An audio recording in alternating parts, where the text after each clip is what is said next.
ఎప్పుడు మాట్లాడినా చెప్తూనే ఉంటాను.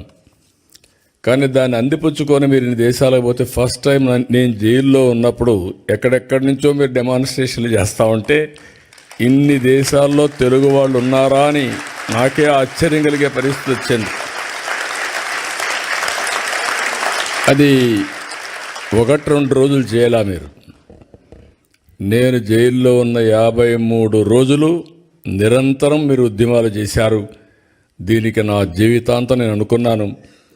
కొంతమంది చనిపోయినా గుర్తుంటారు, కానీ నేను బ్రతుకున్నగానే గుర్తుపెట్టుకున్నారంటే నా జీవితంలో మర్చిపోలేను.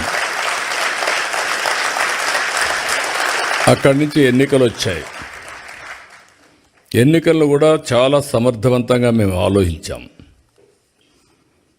రాష్ట్ర భవిష్యత్తు ఒక పక్క, రాజకీయాల్లో ఉండదగ్గ వ్యక్తి కాని వ్యక్తి ఆ రాష్ట్రంలో ముఖ్యమంత్రిగా ఉంటే ఏం జరిగిందో మనం చూసాం.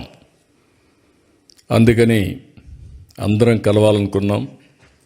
తెలుగుదేశం, జనసేన, బీజేపీ 3 పార్టీలు కలిసి పోటీ చేశాం. పోటీ చేస్తే నాకే ఆశ్చర్యం వేస్తుంది. ప్రపంచంలో ఎక్కడెక్కడి నుంచో వచ్చారు మీరు, నెలలు తరబడి అక్కడే ఉన్నారు. ఒక్కొక్కరు మీకు ఎంత శక్తి ఉంటే అంత డబ్బులు ఖర్చు పెట్టి ఎన్నికల్లో గెలిపించారంటే ఇది మా జీవితంలో ఎప్పుడూ మర్చిపోలేని సంఘటన. ఇది అప్పుడప్పుడు చరిత్రలో అనుకుంటాం, కానీ ఇంత స్ఫూర్తిదాయకమైనటువంటి జాతి ఉండడం, నేను ఆ జాతిలో పుట్టడం నా అదృష్టంగా భావిస్తున్నా. అందుకే మళ్ళీ చెప్తున్నా, మళ్ళీ జన్మ అనేది ఉంటే మళ్ళా తెలుగు జాతిలోనే పుట్టాలని చెప్పి భగవంతుని కోరుకుంటున్నా.